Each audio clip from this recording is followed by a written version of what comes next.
Aula 10. Conteúdos. Origem da vida. Teorias evolucionistas. Seleção natural e adaptação. Evidências da evolução. Evolução humana. Habilidade. Compreender o papel da evolução na produção de padrões, processos biológicos e na associação das características adaptativas dos seres vivos.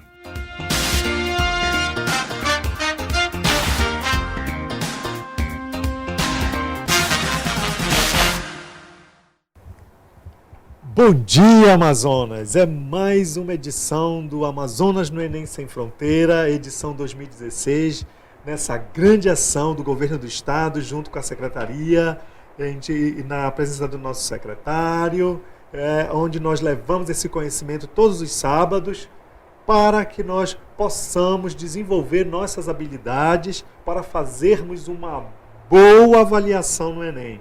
Hoje nós teremos uma super mega power aula sobre a teoria da evolução com o professor José e a professora Sabrina. Lembrando que esta parte de toda essa teoria pertence à componente da biologia.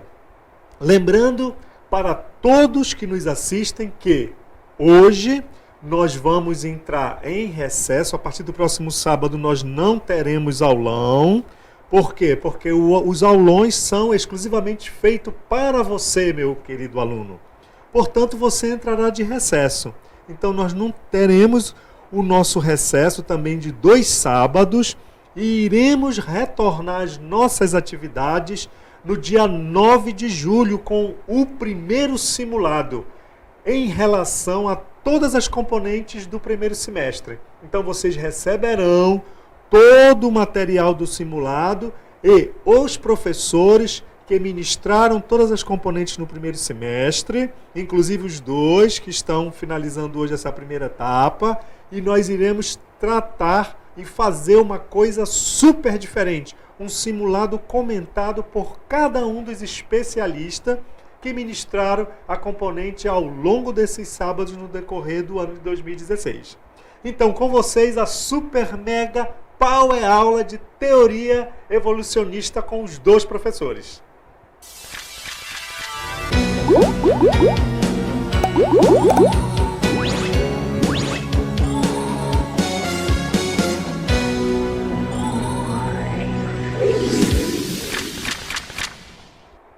Bom dia, Amazonas, bom dia, Manaus, bom dia a todas as cidades do interior. Sou o professor José e eu vou iniciar hoje essa aula falando sobre a origem da vida, sobre os pressupostos da filosofia e da religião, para deixar depois com a nossa mega professora Sabrina a evolução a partir da visão científica. Hoje você vai estar aqui conosco, você não vai se dispersar, você vai entregar sua vida aqui, ó, nessa aula, você vai olhar para mim, deixar o colega que está do lado e vai canalizar toda a tua energia. Esquece o problema, por quê? Porque no final do ano você vai ter o seu mérito, a sua aprovação. Então essa aula vai te ajudar lá na prova do Enem, na prova da UEA, na prova do IFAM e todos os outros processos seletivos que nós temos aqui no estado e no mundo. Hein? Nós estamos hoje para mais de 30 trilhões de pessoas conectadas. Então tu não vai perder essa oportunidade, né? Vem para mim, nós vamos falar de origem da vida. Ora, vamos iniciar o assunto mostrando já uma imagem para você conectar aí que quando se fala em origem da vida, sobre o mundo, sobre a evolução, geralmente nós temos 2 tipos de perguntas. O ser humano, para onde vai, para onde veio, ele é um ser criado ou ele é um ser gerado? Veja, essas interrogações estão sempre conosco desde a nossa essência, do nascimento até a nossa morte. Ao longo do tempo, nós tivemos aí 2 grandes eventos que colaboraram para isso. Nós temos uma visão que explica a origem do ser humano a partir da evolução, e aí você lembra lá de quem? Darwin, por exemplo, Lamarck, a professora Sabrina vai arrebentar nesse assunto daqui a pouco. Eu, como sou iniciante nessa área, vou ficar com vocês lá no princípio com a mitologia e a filosofia grega. Por isso tem aí a imagem da criação humana a partir de Deus. Vamos falar então dessa primeira teoria que é o resultado criativo de Deus. Veja a pergunta que nós temos aí então. Somos resultado do acaso ou de um ato criativo? O acaso significa, as coisas vão sendo geradas. Tu lembra lá daquela expressão do Lavoisier, na natureza nada se cria? Veja, como grande entendedor, Lavoisier usou a expressão brilhantemente, cria. Mas tu lembra que ele é da ciência. Se ele está dizendo da ciência, ele está querendo dizer que as coisas estão em contínua transformação. Aí você fala quem? Teorias como Big Bang, biogênese, abiogênese, várias teorias que vão dar essa explicação. Quem cria é um ser. Esse ser é Deus? É uma energia? Não sei. Vamos ficar nela então? Dentro dessas discussões, nós temos aí então duas grandes linhas de resposta para você perceber. Vamos avançar e você percebe então que ao longo da nossa história nós temos uma explicação de cunho mítico, religioso. Mito e religião não é a mesma coisa, não confunda isso. Muitas das vezes nós aqui, quanto aluno, e às vezes o professor confunde que mito e religião está tudo no mesmo balaio de gato. Não está, faça algumas ressalvas. Nós temos distinções por quê? Porque ambas são formas de explicar a humanidade, mas elas têm em comum. E é nessa comum unidade entre esses dois termos, mito e religiosidade, que nós vamos tratar. E depois nós tivemos a partir dos grandes filósofos gregos, e aí temos desde Tales, Anaximandro, o grande pensador Aristóteles, até chegar nas grandes teorias, a visão científico e filosófico. Vamos começar então? Vamos iniciar falando da primeira forma de explicação sobre a origem da vida, que é o criacionismo. Veja, a palavra central para nós começarmos a entender essa palavra criação. Presta atenção, você está com o seu colega, anota aí no seu caderno essa palavra-chave, hein? Quando eu digo criação, eu estou dizendo que algum ser extremamente poderoso, maior do que a nossa condição humana, ele tem o poder o quê? De criar, de fazer gerar, de fazer nascer. Ao longo da humanidade, nós, enquanto seres humanos, demos a esse ser o nome de Deus. Nós não tínhamos como identificar. Desde os primórdios, desde quando iniciou, nós vamos começar a avançar, iniciar uma linha do tempo, nós iniciamos mostrando que o ser humano, ele está presente, ele está rodeado.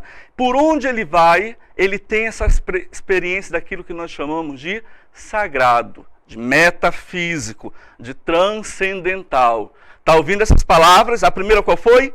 Criar, né? Criação. Pega a palavra, coloca aí no teu caderno, criação. Toda vez que falo de criação, ela tem essas três características. A criação, ela é sempre o quê? Uma capacidade de um ser metafísico. Que palavrão bonito, hein? Essa tu vai chegar em casa e vai falar para tua mãe. Eu aprendi hoje lá com o professor José essa palavra, metafísico. Anota aí no seu caderno. O que quer dizer metafísico? Tu lembra da disciplina lá de física? Newton, Galileu, ele usava a expressão física. Lembra, né? Sabe o que significa física? Física significa natureza. O que quer dizer a natureza? Essa realidade na qual estamos aqui inseridos, esse mundo material, palpável, aquilo que eu posso tocar, pegar, perceber com os meus órgãos sensoriais e com a minha percepção mental. Observe, a física é tudo aquilo que está ao meu redor, tudo aquilo que está nas nossas relações. E o que quer dizer a palavra meta? Meta quer dizer aquilo que está além da física, ou seja, aquela realidade que está para depois, que supera, que vai além, que lembra da palavra transcender, aquilo que te leva de uma realidade menor para uma realidade maior. Ou seja, todo ato criativo tem como função fazer a relação com o metafísico. Como foram essas primeiras experiências, José?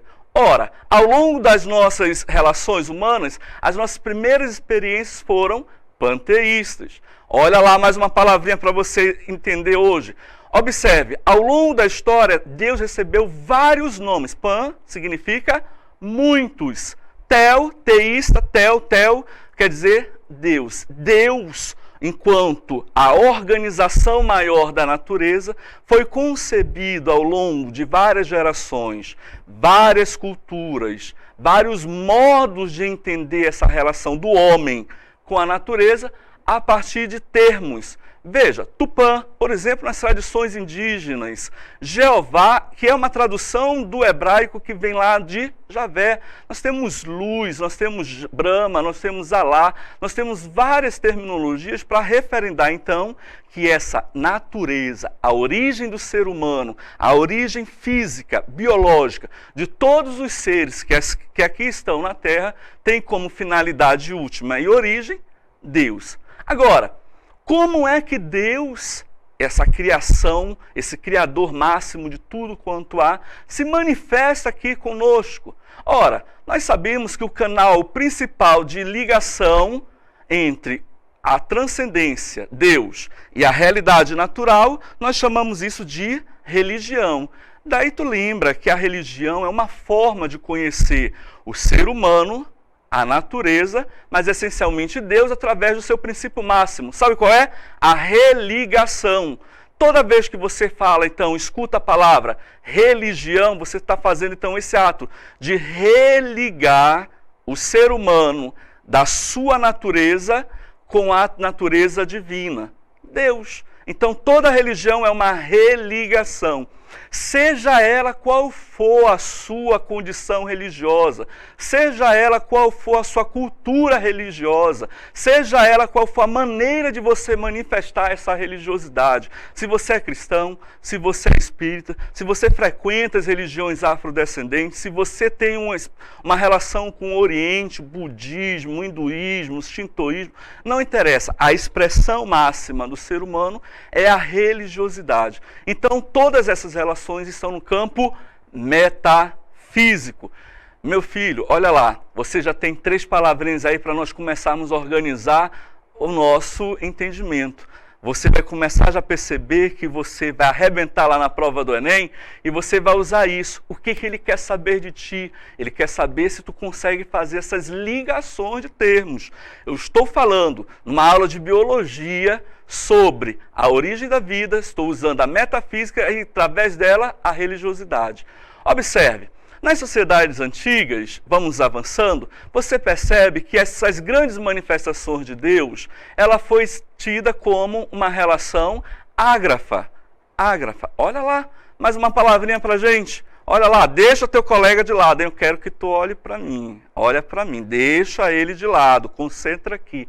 Ágrafa. Tá vendo esse termo aí? Toda vez, tu já escutou na aula de língua portuguesa, que esse termo A precede o radical, ele é como uma negação. Então, a grafia é aquele que não tem um registro gráfico, ortográfico, é um símbolo, é uma imagem, é um vocábulo, ele não tem um registro. As nossas sociedades antigas eram assim, elas não tinham como fazer o registro escrito disso, mas tinham como fazer através da oralidade. E como eles faziam isso? Ora, se eu estou explicando a origem do mundo, se eu estou explicando a origem de Deus, eu tenho que recorrer a uma relação mais próxima da minha pessoa. Nenhum ser humano consegue pensar fora da sua realidade. Ele só pensa a partir daquilo que ele está envolvido, do seu meio. Logo, a primeira função dele é buscar nas forças superiores da natureza esses elementos. Os elementos naturais, como vento, água, fogo, os animais vão ser, então, instrumentos para fazer o entendimento de Deus na nossa relação diária, na nossa cultura. Por isso, essas sociedades, diferente daquilo que muitas das vezes escutamos em aula, elas não são culturas e nem sociedades primitivas. Elas são culturas que tiveram no seu tempo, na sua maneira, uma forma de responder a uma explicação. Qual é a origem da vida? Através dos elementos naturais. Quer ver uma coisa? Vamos avançar e vamos perceber bem isso. O ser humano, ele não funciona como as novas tecnologias. As novas tecnologias são fantásticas. Hoje nós temos aí a era digital, nós temos a digitalização de tudo, várias tecnologias. O ser humano, ele funciona ainda de forma analógica. Tu já escutou isso, principalmente quando nós tivemos aí as mudanças das formas como o ser humano estabeleceu o seu contato. O que é analógico? Analogia é quando eu utilizo, e eu não sei fazer uma explicação coerente acerca daquilo que eu sei, acerca daquilo que eu não estou entendendo, então eu utilizo uma metáfora. O que é uma metáfora? Olha para mim e você vai olhar na tela lá a imagem. Olha a imagem na tela aí para você entender isso. Quando eu não sei dizer o que é Deus, eu recorro a uma metáfora. Algo que está no meu campo natural, que me ajuda a entender aquilo que eu não sei nominar. Veja, Deus não é uma realidade natural. Ele é uma realidade, como eu falei, metafísica. Como que eu vou relacionar isso? Ora, um elemento natural, como eu disse agora há pouco, é a luz. Então eu vou dizer, por exemplo, analogamente, que Deus é como luz, que ilumina a nossa vida. Olha onde isso vai estar presente. Tu lembra lá, quem é cristão? Penso que a maioria daqui, quem está presenciando essa mega aula, seja cristão. Cristão que tem a Bíblia na gaveta, vai lembrar. Bate palma pro capeta, meu irmão. Cristão que tem a Bíblia na mão, vai pro céu e ter a salvação. Tu tá lá no culto dominical, tu lembra disso. Então tu lembra lá na tua Bíblia cristã que Deus, na formatação de Jesus, utilizou várias metáforas. Ele é a porta, ele é a água, ele é o caminho. Tu está entendendo como é que Jesus utilizou o recurso para explicar a origem de Deus através dos elementos naturais? E é isso que nós utilizamos enquanto ser humano. Nós não conseguimos dizer que Deus é assim, então eu me relaciono através das metáforas. Ora, se é a religião que faz esse papel, se é a religião que colabora para essa relação, como é e qual é o instrumento último da religião? Aí a religião vai trazer mais uma palavra para a gente entender esse contexto. A palavra fé. Já ouviu falar fé? Você tem fé ou não tem fé? O que é fé? Veja, como nossa cultura ela é organizada através de várias línguas, nós podemos dar dois entendimentos sobre a expressão fé. Na cultura latina, a palavra fé significa crença, confiança.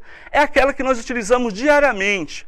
Quando, por exemplo, o teu time, aquele melhor do mundo lá, o Flamengo, por exemplo, torcida rubro-negra aí, deixa os vascaínos de lado, deixam eles lá na segunda divisão. Quando o Flamengo ganha, meu irmão, você acredita, o Flamengo não ganha nada ultimamente, né? Mas você tem fé no seu time. Isso é confiança. Você quer conquistar a sua namorada, tu tem R$1 na carteira, tu vai na fé, meu irmão. Tu vai na fé, tu vai na confiança. Veja, fé é sinônimo de confiança. Essa é uma expressão latina. Agora, os gregos, que são muito mais espertos que a gente, eles entendiam que a palavra fé não era só confiar. Fé era também um ato de reflexão. Como assim de reflexão? Não basta tu querer conquistar a gatinha lá com apenas R$1 na carteira, meu irmão. Tu vai passar vergonha, tu não vai ter nem R$1 para levar ela de canoa passear por aí, tu não vai dar uma volta na cidade aqui de Manaus no T1, T3, T4, sei lá onde tu vai. Tu tem que saber as consequências do teu ato. Então a fé, muito mais que apenas confiança, é pensar. Então toda vez que eu penso, eu crio uma relação com a religiosidade. O que é a religiosidade, então? É um modo de operar a minha fé através de uma explicação, mas que não está associada somente à racionalidade. Ela está associada principalmente através do amor. Isso que é o significado mais importante da religião. É uma explicação através do amor. Veja, temos as explicações iniciais, você percebe isso. Vou mostrar a vocês algumas imagens para você entender como que Deus vai se manifestando através das nossas concepções naturais. Iniciamos lá com os antigos. Falamos lá das sociedades ágrafas. Se você observar, aí na tela você está vendo isso, as primeiras culturas humanas, elas lá no tempo paleolítico utilizavam uma expressão meio que feminino para dizer que Deus existe. Aí você observa que na escultura que nós estamos vendo, a expressão religiosa tem como pano de fundo uma representação de mulher. E aí o detalhe, Na próxima você vai entender que com os egípcios isso continua. Você agora provavelmente tem assistido alguns últimos filmes que retratam as culturas mitológicas, como os gregos, e aí estão em voga vários filmes sobre isso, Fúria de Titãs, para dar alguns exemplos, Guerra entre os Deuses, você vai ver justamente isso. Lá no Egito, Deus, por exemplo, ele já começa a ter uma formatação feminina, mas aí começa a entrar um outro componente. Observa na imagem que Deus ele já começa a ser modificado e ser visualizado através da representação de um animal, Tu lembra lá do Egito que a forma como Deus apresenta-se, a forma como Deus se personifica é um animal? Pode passar, você vai perceber isso na vestimenta dos sacerdotes, você vai perceber isso no círculo no qual estamos inseridos e também nas outras culturas que muitas das vezes a gente não fala. Nós falamos muito em nossos livros de histórias sobre a cultura egípcia, sobre os gregos, sobre os romanos, mas às vezes esquecemos de culturas extremamente complexas e bem organizadas, como por exemplo a cultura asteca, a cultura maia aqui na América Latina, aqui na América do Sul. Olha lá, veja como é que eles representam Deus. É quase sempre muito colorido, de forma animalesca, e Deus está presente, personificado. Veja, aí é uma curiosidade que eu vou colocar para ti. Por que hoje, então, quase nunca a gente vê Deus representado em animais e em mulheres? Sabe por quê? Porque a nossa visão religiosa, ela está atravessada por um componente fundamental. Sabe qual é? O elemento cultural. E qual é a base da nossa visão religiosa cultural? Você recorda que nós somos filhos de uma religião que durante vários anos teve um movimento de dominação na nossa relação do conhecimento. Sabe qual é? Eu estou falando da religião cristã. Mas nós também tivemos uma relação com os deuses gregos. Lá na filosofia grega, antes de nós fazermos a explicação da realidade através do raciocínio, os gregos tinham a sua forma de explicar e explicavam essas relações a partir daquilo que nós chamamos de antropomorfismo, que é a relação do ser humano com Deus e a projeção desse ser humano em um Deus.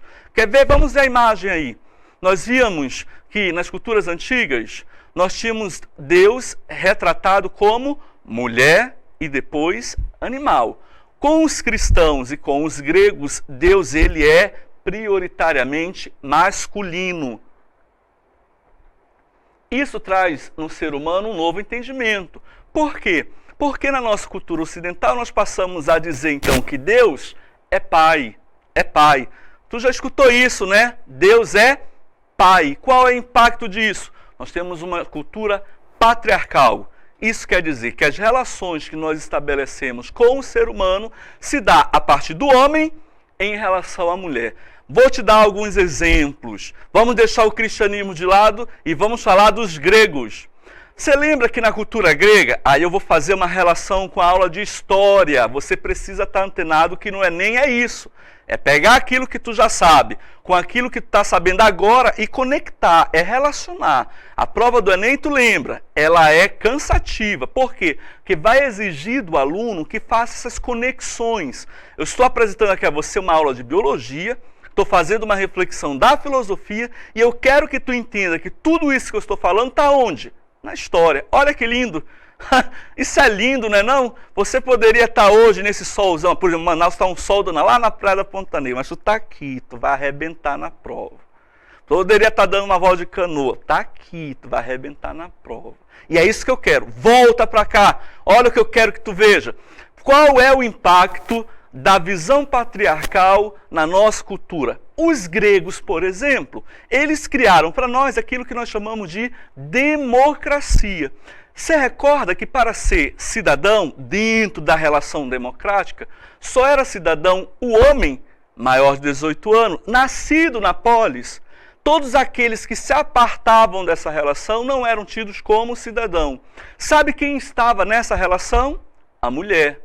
Você lembra? A mulher ela não tinha voz, a mulher ela não tinha vez. Então, a visão que nós temos do ser maior reflete também nas nossas relações sociais. Então, toda vez que eu dou uma explicação sobre alguma coisa, eu estou falando não de ideias que ficam por aí pairando somente na cabeça dos filósofos, mas eu estou falando da nossa relação social. Papai, o homem manda e a mulher obedece. E olha o resultado que nós temos na nossa cultura. Nós somos uma cultura extremamente patriarcal.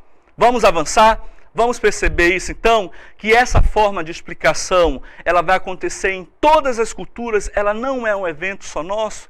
Lá na cultura oriental, por exemplo, esse ser que cria, ele é um ser que vai se dar a partir de tradições mítica e mística. Opa, tem aí uma pegadinha. Você sabe diferenciar o que é mítico do que é místico? Místico, tu lembra a palavra mistério. O que é um mistério? É quando, por exemplo, tua namorada não deixa você ver o seu WhatsApp. Meu irmão, tu conversou com a amiguinha lá da escola, ela tá de olho em ti, tu faz um mistério, tu esconde, tu coloca a senha, tu coloca um monte de informações lá, ela nunca vai acessar. Isso é mistério. É quando tu não quer revelar uma verdade. O mistério, então, ele nunca é revelado plenamente. Nós sempre nos aproximamos. O bonito isso da condição humana. Às vezes a gente acha que sabe de tudo. E não sabe de nada, inocente. Quando tu nasce, até quando tu morre, tu vai estar sempre nessa relação de se aprofundar no mistério. Veja, as tradições místicas, religiosas sobre a origem do mundo estão em todas. Vamos perceber na cultura oriental, por exemplo. Você já deve ter visto esse símbolo aí, não é? Esse símbolo que representa as duas grandes dimensões da vida humana, o Yin e Yang. Veja, para os orientais, por exemplo, a grande criadora de tudo, ou o grande criador de tudo, chama-se Pangu. É uma entidade que tem em si tanto o elemento masculino quanto o elemento feminino. Isso significa para nós dizer o quê? Que todas as nossas relações, para serem distintas, separadas, é uma mera classificação. Tanto masculino quanto feminino está em cada um de nós. E isso se reflete também no entendimento da cultura oriental. Na cultura africana, vamos dar um pulo lá no candomblé. O grande criador de tudo fez essa relação com o ser humano, criou o universo a partir dos fenômenos naturais. Orixalá, por exemplo, é uma entidade que denota primeiro o espírito e depois aqui na terra, na natureza, vai formatando isso. Na cultura africana, um dado interessante, assim como a cultura judaica e cristã, a criação humana advém, sabe de onde? Da terra. Sabia disso? Da terra. Sabe como chamamos terra em latim? Humus. Daí a palavra homem. Tanto na cultura africana quanto na cultura judaica cristã, o homem veio de onde? Da terra. Por isso que quando a gente lê lá na Bíblia, é aula de biologia, mas não estava na religião, não foge disso, foco lá na Bíblia, que o homem nasceu da terra, ele também vai na sua finalidade, na morte. Todos nós caminhamos para ela e ela sorri docemente para nós, dizendo: vem em mim todos os dias, a belíssima morte. A gente vai para onde? Na terra. Então, tanto a religião judaica quanto a religião afro sinaliza que o ser humano, aquele que vem da terra, retornará para a terra. Agora, a gente está falando de tudo isso, nós não poderíamos deixar de falar da nossa cultura predominante aqui na Amazônia, que é a cultura indígena. Cultura indígena não, vamos corrigir aí. Cultura indigenais, porque são vários povos, várias manifestações, vários modos de fazer essa relação. E na cultura indígena, pasmem, nós temos aí uma mulher como criadora, uma grande senhora. Em algumas tradições é uma senhora que é formatada a partir de vários elementos naturais. Olha que beleza isso. Veja, Deus é pai, mas Deus também é mãe, porque é a cultura que vai determinar essa relação. E aí você entende que o pai é a regra, a norma. Olha lá a religião judaica cristã. Não. Lembra dos mandamentos? Não. Olha a mulher, não. Olha a vizinha, não, pode não, quero não. Minha mulher não. Não, Não, não e não. Mas Deus também é mãe, aquela que acolhe, que dá carinho, que alimenta, que projeta para a vida. Veja, nós estamos aí então em toda essa relação, estou dando a base da visão mística e religiosa para você pensar a origem da vida. Vamos nos aproximar agora um pouquinho mais da nossa reflexão e vamos trazer agora o aporte filosófico e aí nós vamos arrebentar, papai, porque vou convidar agora para você assistir um vídeo de um cara extremamente lindo, bonito e, é claro, cheiroso. Você não está sentindo aí, mas eu estou, ele é fantástico, veio lá dos Estados Unidos, Massachusetts, entendeu? O inglês aí perfeito, inglês lá de Quari, sou carioca de Quari, da Canoa. Você vai ver esse vídeo e nós vamos entender melhor essa relação. O cara é lindo, quer ver? Olha aí, fica aí na tela.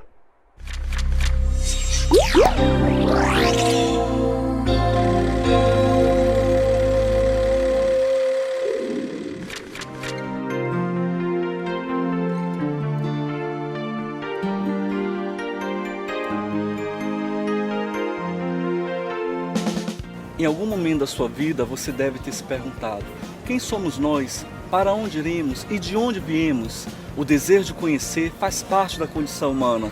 Ao longo da história, nós elaboramos 3 grandes modelos para explicar e dar um significado a essas perguntas. A fé dos judeus e dos cristãos, a racionalidade filosófica dos gregos e a moralidade e a normativa dos romanos. Aqui na Amazônia, nós vamos misturar essas 3 explicações e perguntar a você: qual é a origem da vida?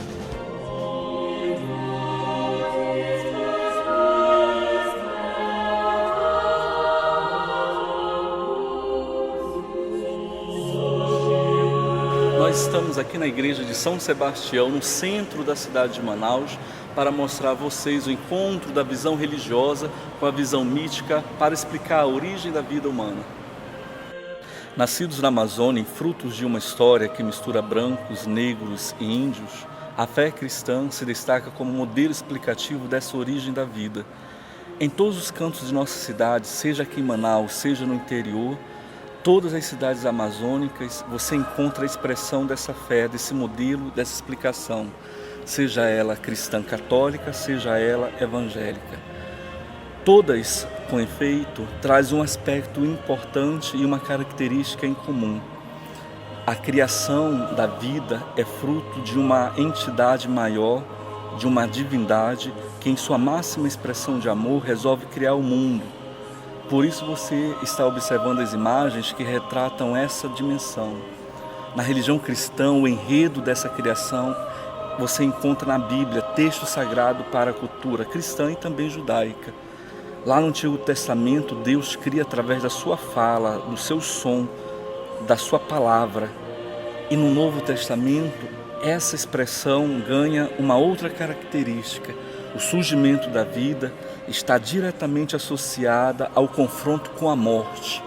Você vê lá no Novo Testamento a figura emblemática de Jesus que entrega a vida, mas a vida com morte, e a morte gera vida. Ou seja, a expressão e a pergunta sobre a origem da vida é a pergunta também sobre a morte. Se na visão mística religiosa nós temos um ser grandioso, transcendental, maior, divino, que dá a explicação de tudo, na filosofia com os gregos nós trazemos essa explicação para a realidade natural, que eles dão o nome de physis. É esse termo que vai organizar a explicação da origem de tudo. E lá na Grécia, Tales disse que a origem de tudo na natureza é a água. Assim como nós, amazônicos, que vivemos num bojo e no rebojo dos rios, lá ele entendia que, através da observação, a água era a originária de tudo quanto existe.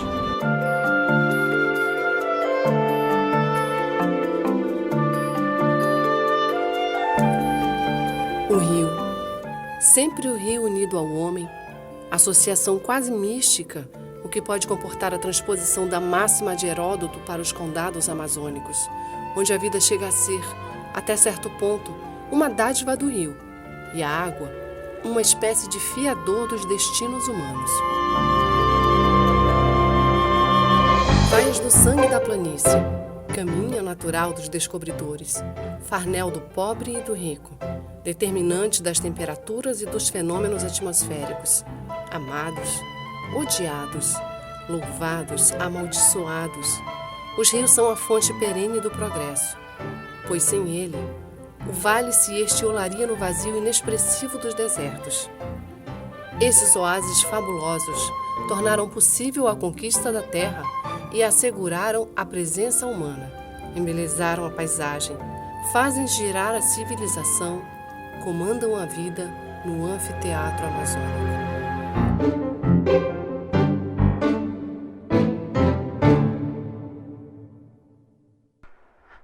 Não falei que o cara era o estourado de Quari? Lindo, né? Cara, palmas para ele. Lindo esse cara aí. Professor José, lindo. Mãe dele deve estar chorando assim. Você percebeu aí no vídeo, vamos voltar à aula, que lá anteriormente eu falei a você que nós temos uma relação com o transcendente baseado no mistério e não falei do mito. Recorda, você está ligado na aula, né? Nós estamos seguindo um roteiro. Deixa o teu colega de lado e olha aqui para mim, eu estou aqui para te ajudar, meu irmão, tu vai passar em nome de Jesus. Diga amém nessa UEA, nessa UFAM e fã. Confia, é tua bola, dá orgulho para tua família. Ostenta no final do ano uma carteirinha de crédito com 150 passos para tu rodar na cidade. Tu é doido, é? Tu vai armar, tu vai arrebentar. Então vem comigo agora com o mito. Vamos falar para você o que é o mito, já disse que é mistério. Vamos lá, algumas características. Todo mito, toda narrativa mística é sempre uma narrativa fabulosa. O que quer dizer uma fábula?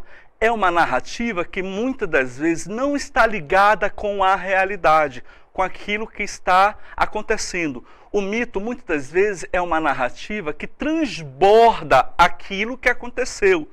Quando, por exemplo, você está pescando, e aí você pega uma piabinha, mas lá no Facebook, no Instagram, tu aumenta um pouquinho no Photoshop o peixe e diz que pescou o quê? Um pirarucu de 30 mil metros. Tu é o cara, tu aumenta. Isso é fábula. É quando você utiliza um recurso para narrar uma história que transborda o real.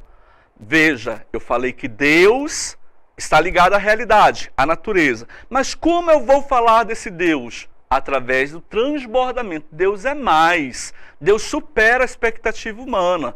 Veja, o mito tem um segundo caráter, uma segunda característica, que é o aspecto religioso. Dê um exemplo ainda agora do peixe. Tu lembra que no interior existe o mito do boto? Já ouviu falar? O boto, recorda? Quem é o boto? Imagina a menina lá no barranco do Rio Negro, do Solimões, lá no lago de Anamã, comendo lá aquela deliciosa manga, olhou para o lago, olhou para o rio, tá vendo quem? Aquele ser lindo, encantado, 1,84 m, né, branco de Quari. Ela fica doida, pira, e aí faz o quê? Tem uma relação, que a gente não pode falar, você já sabe o que é.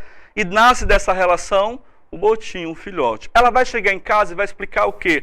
Mamãe, eu fui me relacionar com um ser encantado, bonito? Não. Ela vai dizer que a sua relação sexual, a sua gravidez vem de onde? Vem de um ser encantado. E aí ela passa a transformar essa narrativa que transborda da realidade a alguma coisa religiosa. O filho dessa menina vai ter um aspecto aí a mais, vai ter um componente a mais. Então, toda narrativa mística sempre está associada à religião. Lá no vídeo, você percebeu que nós estávamos dentro da igreja de São Sebastião. É essa relação. Deus também se encontra no mito. Vamos à terceira característica do mito. Olha lá, vamos avançar. A terceira característica do mito é que eles falam sempre um acontecimento. E aí esse acontecimento, eu não sei dizer se ele é mentiroso ou se ele é falso. O mito, ele remonta sempre a uma história primitiva que eu não sei especificar a sua veracidade ou a sua falsidade. Quer ver um exemplo? Vamos dar o terceiro exemplo para você gravar aí. Recorda da mitologia grega, o grande titã Prometeu? Você recorda o que Prometeu fez? Ele roubou o fogo dos deuses e levou esse fogo para os humanos. Os deuses, com raiva desse fato, castigaram Prometeu. Como? Colocando Prometeu no alto de uma colina e no entardecer, todo entardecer, vinha uma ave de rapina e comia o seu fígado. Veja, essa história é verdadeira? Essa história é real? Eu não sei dizer.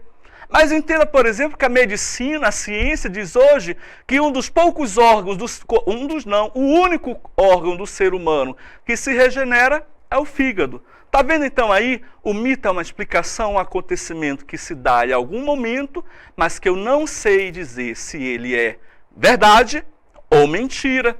Todos os mitos que estão lá na Bíblia, por exemplo, afirmam isso. Veja, por exemplo, você deve ter visto o filme Noé, recorda?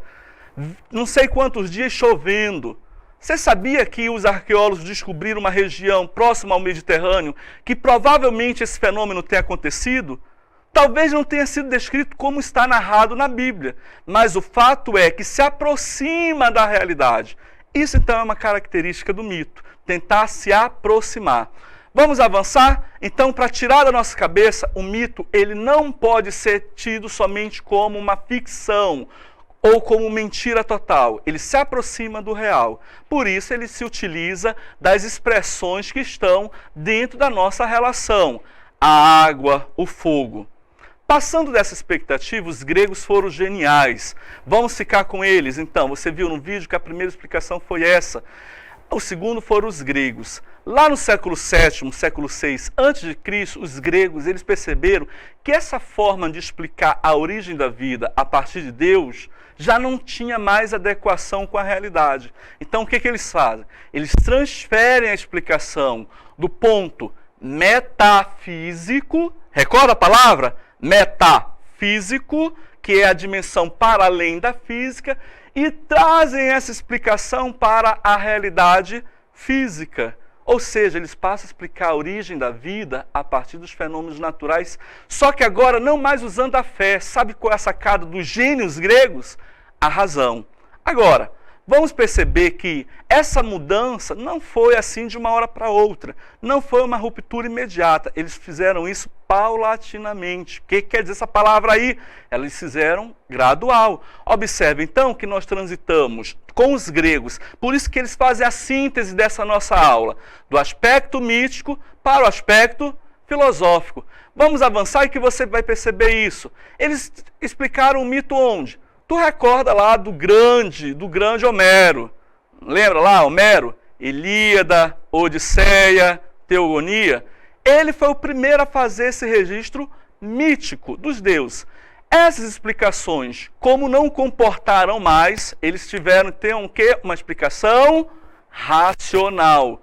O que eles trazem de novo? Vamos deixar agora o metafísico e vamos se ater ao físico. Vamos sair da cosmogonia. Você está vendo aí que um dos livros que Homero escreveu é Teogonia? Vamos sair dos deuses e vamos deixar eles lá no Olimpo e vamos agora, através da razão e da observação, usar uma explicação mais lógica. Olha só que palavra linda. Fé é importante, mas ela não mais responde aos anseios culturais. Nós temos agora a lógica. Lógica, tu já ouviu o termo logos. Vamos ver isso, vamos avançando e percebam que esse contexto do logos vai surgir na cultura grega. Eles vão cansar disso. Está vendo que a cultura grega é uma cultura formada de cidades-estados. Recorda disso? Das polis. Então são vários cantos, vários ambientes que eles vão dar essa formatação. Ou seja, em síntese, veja lá, vamos avançar, a filosofia supera a imaginação do mito com a força da razão. Você está entendendo o percurso, não é? Não perdeu o fio da meada. Vamos embarcar agora com os gregos? Vamos ficar lá com os antigos. Vamos mostrar que a filosofia grega, linda, antiga, uns clássicos aí, Aristóteles, Platão, Tales e Sócrates, é claro, eles arrumaram essa forma de explicar. Só que não foi de uma hora para outra, isso tem uma história. E só para você recordar, pontuando bem lá a filosofia, e tu recorda que o Enem está cobrando esse componente, hein? Tu viu qual foi a primeira questão do Enem ano passado? Uma questão de filosofia. Recorde isso e grave, dê atenção a essa matéria, porque ela vai te ajudar na sua aprovação.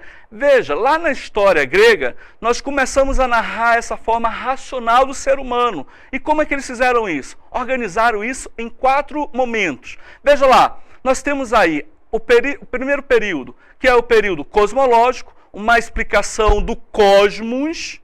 a partir da razão, uma explicação antropológica. Está vendo esse termo antropos aí? Não esquece, quer dizer o quê? Homem. Você que está no Enem, você passou lá na história moderna e você recordou de quem? O homem venusiano de Leonardo da Vinci. O homem é o centro das atenções. O terceiro momento, período sistemático, que é o momento de organização de tudo isso. E, por fim, o período helenístico. Vamos entender um pouquinho mais o período cosmológico? Vamos avançando. Veja lá, o cosmo, ele tem como ordem de tudo o universo.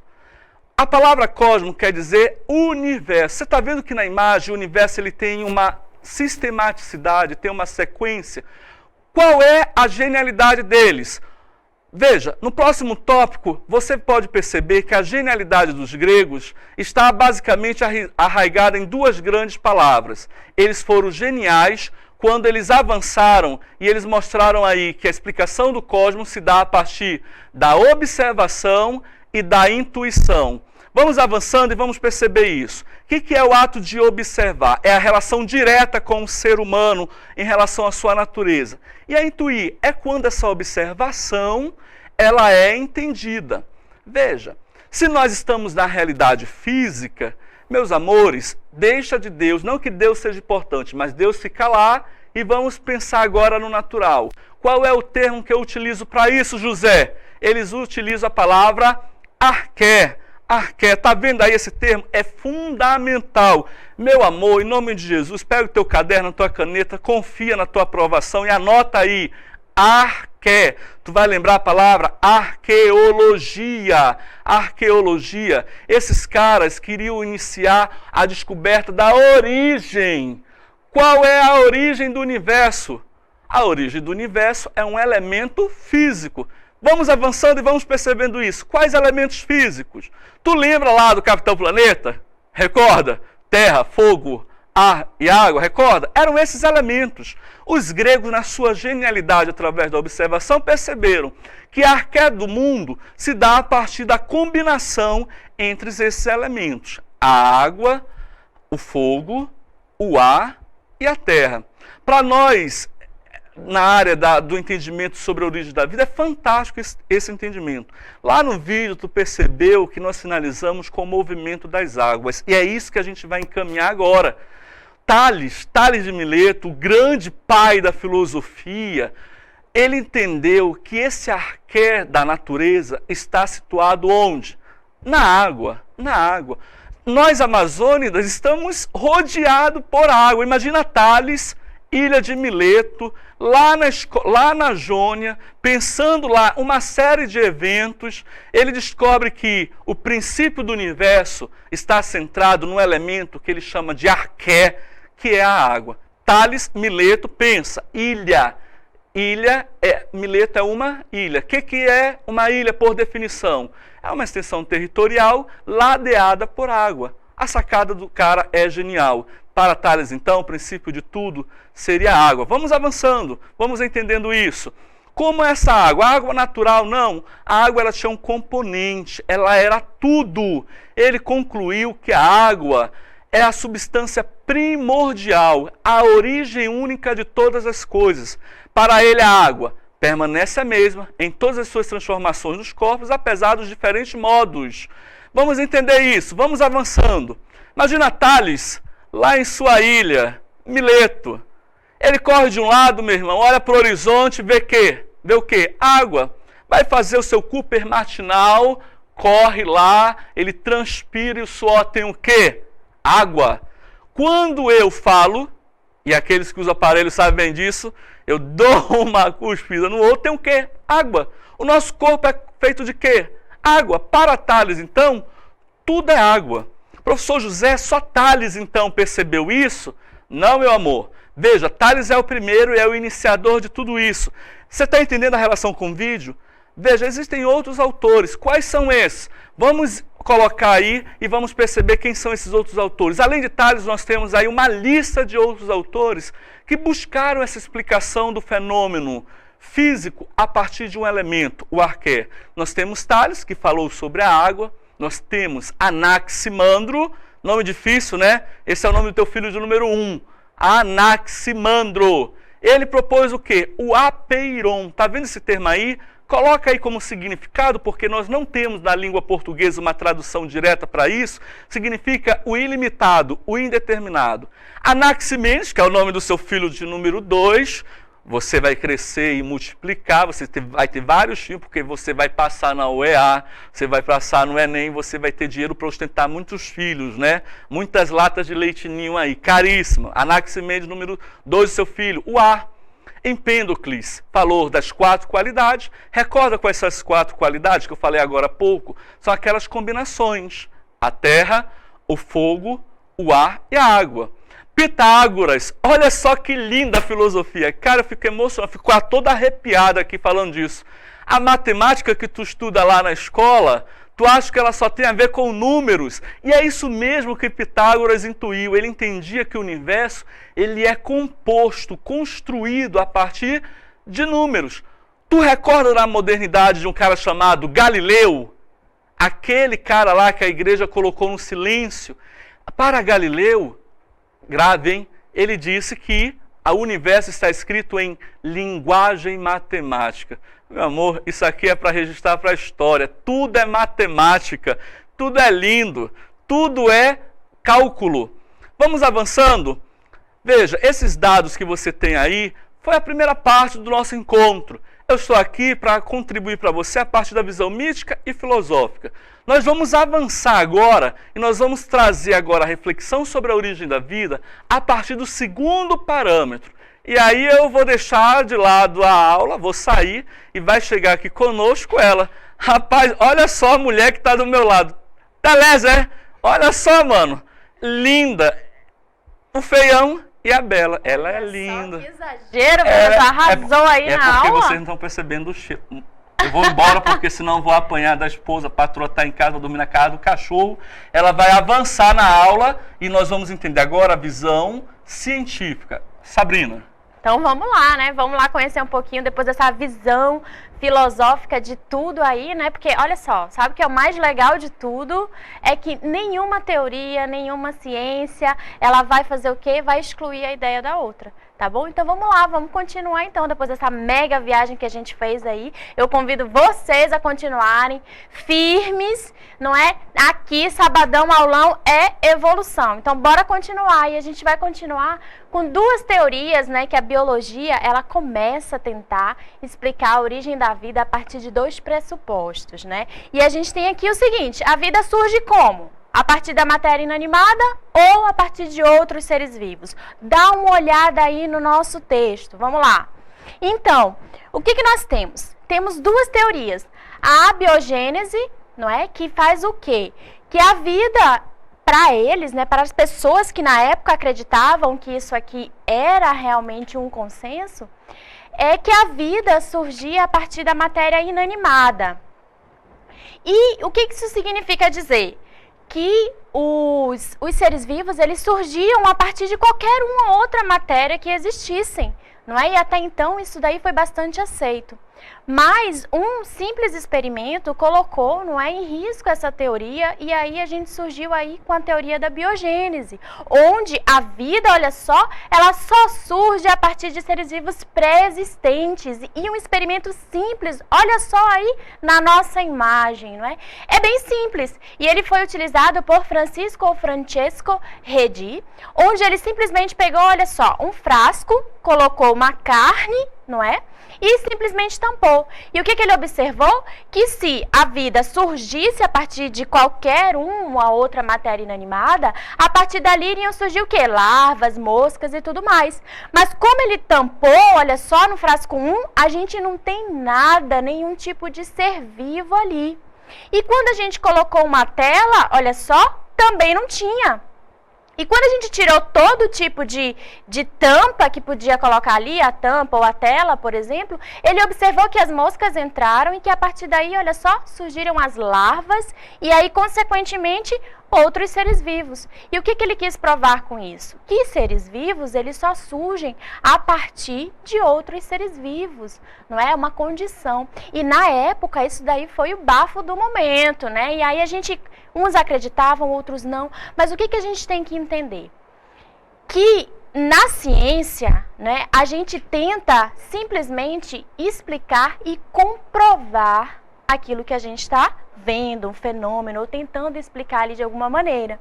Na filosofia, né, aquelas outras vertentes que o professor falou no momento anterior, a gente tem também essa necessidade de explicar, mas na verdade o que a gente tem é aqueles anseios, não é? O homem, ele tenta, de acordo com o seu mundo, ao seu redor, explicar ou satisfazer os seus anseios. E aí a gente tem tantas explicações belíssimas.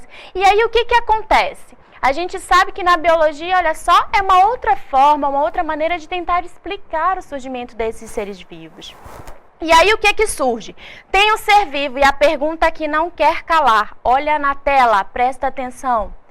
Os seres vivos, eles mudam ao longo do tempo? Lanço essa pergunta para vocês. O que vocês acham?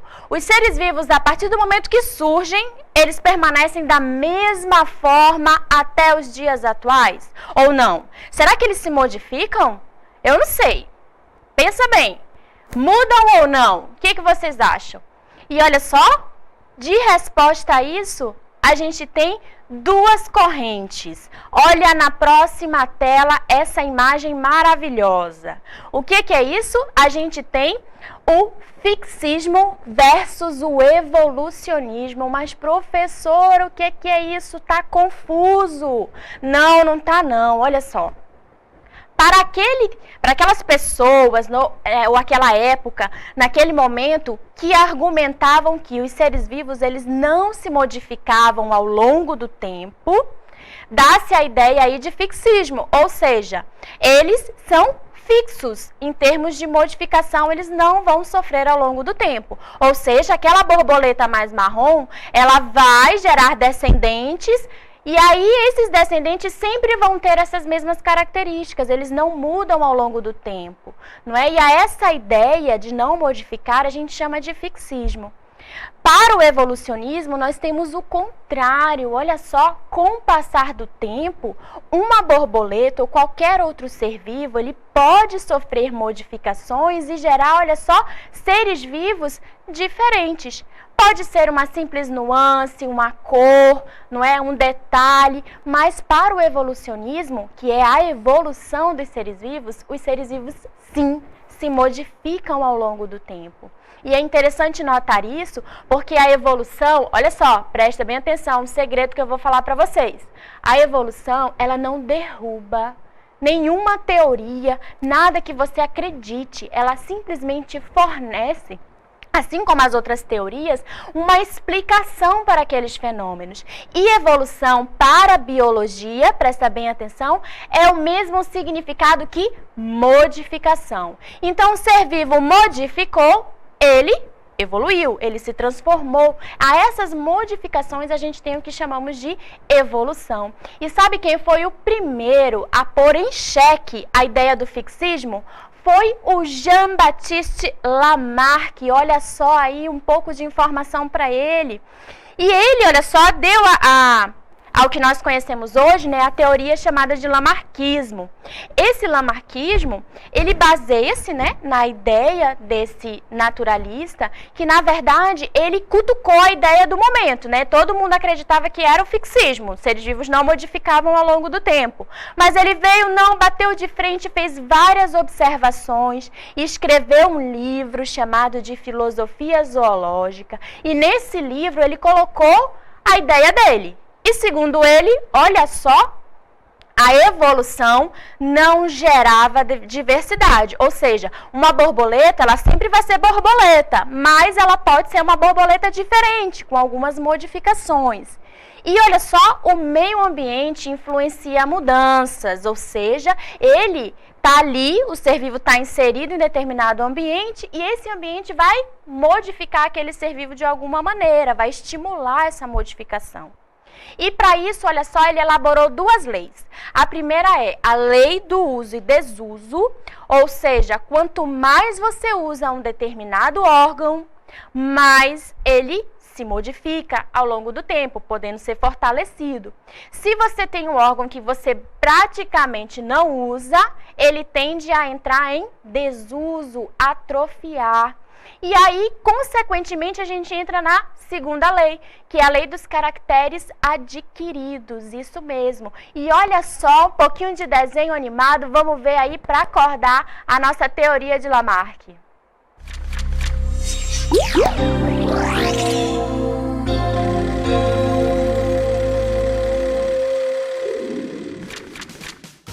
As girafas ancestrais provavelmente tinham pescoços curtos. Para alcançar as folhagens das árvores de que se alimentavam, tinham que esticar o pescoço. Pelo fato de esticarem sempre o pescoço para atingir as folhagens das árvores, o pescoço alongou-se. Essa característica adquirida era transmitida aos seus descendentes. Finalmente, o contínuo esticamento do pescoço deu origem às girafas atuais. Portanto, pelo uso e desuso e pela transmissão das características adquiridas, houve a evolução. Muito bem, então vocês observaram aí, né? A copa da árvore era muito alta. Então, o que as girafas faziam? Elas estimulavam, né, aquele órgão que, no caso, era o pescoço. E com o passar do tempo, ele se esticava, não é? E aí ela conseguia se alimentar. E ao longo do tempo, olha só, essa característica já era passada automaticamente para os descendentes. Então, aí na teoria de Lamarck, a gente já tem a lei do uso e desuso e a da transmissão dos caracteres adquiridos. Hoje, a teoria de Lamarck, ela não é mais aceita, mas ele merece todo esse reconhecimento, porque ele foi um dos primeiros a comprovar, né, ou pelo menos a tentar comprovar com que ele tinha na época, de que o fixismo ele não era exatamente o que acontecia com os seres vivos, que tinha sim que os seres vivos tinham sim essa capacidade de se modificar ao longo do tempo. Mas olha só, um outro que surgiu logo após, não é, foi o Charles Darwin. E o Charles Darwin ele fez várias observações, não é? E aí a sua teoria dá-se o nome de darwinismo.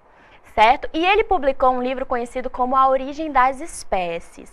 E segundo Darwin, não é, a evolução ela pode, né, ela parte ou ela surge a partir de um ancestral comum. Isso mesmo, a gente vai ter uma espécie ou um indivíduo ancestral em uma condição ancestral e aqueles outros que vão se modificar ao longo do tempo, não é? Aí a gente tem a evolução. Só que tem um detalhe. Essa evolução ela é fortemente condicionada pelo que ele chama de seleção natural. E a seleção natural é aquele evento, na verdade, que ocorre que acaba selecionando os seres vivos mais adaptados. E segundo ele, olha só, a evolução gera diversidade. O que é isso? Volta aqui para mim e presta bem atenção. Segundo Lamarck, uma borboleta sempre ia ser borboleta. Certo? Mas segundo Darwin, por ter a questão do ancestral comum, um ser vivo ele pode ter compartilhado com o outro algum ancestral ao longo do tempo. Certo? E que o meio ambiente, assim como a teoria de Lamarck, também influencia essas mudanças. Mas a visão de Darwin era um pouco diferente. Observa bem no caso das girafas como que isso acontece.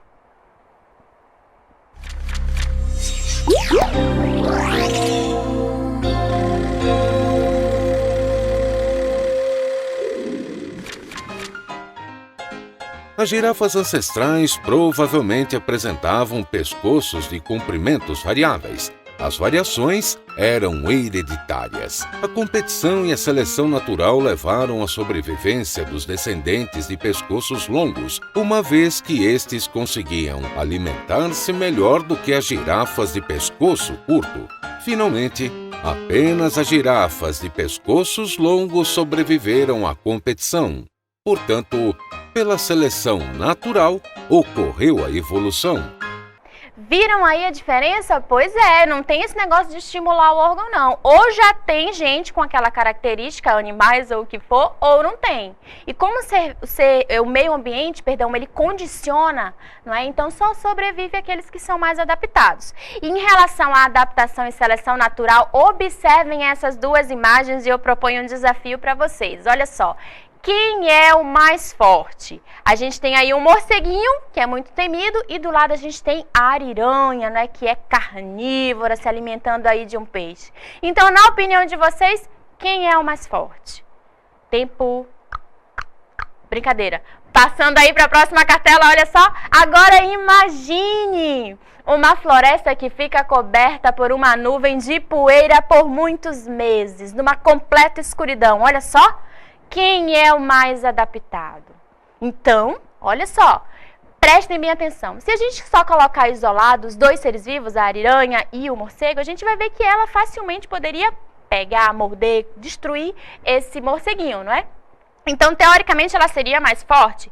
Mas nessa condição, observem bem, os seres vivos, eles não vivem isolados no tempo e espaço, eles vivem no meio ambiente, eles interagem entre si.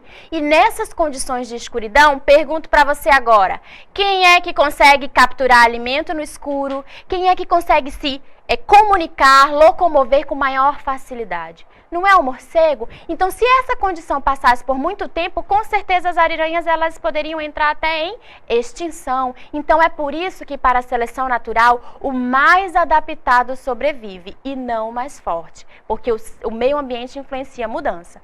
Certo? Hoje a teoria de Darwin, ela não explica, né, basicamente como essas mudanças acontecem, mas ela ainda é aceita, mas ela foi reformulada, conhecida atualmente como neodarwinismo, porque o neodarwinismo simplesmente incorporou, olha só, a teoria de Darwin com os princípios genéticos, isso mesmo.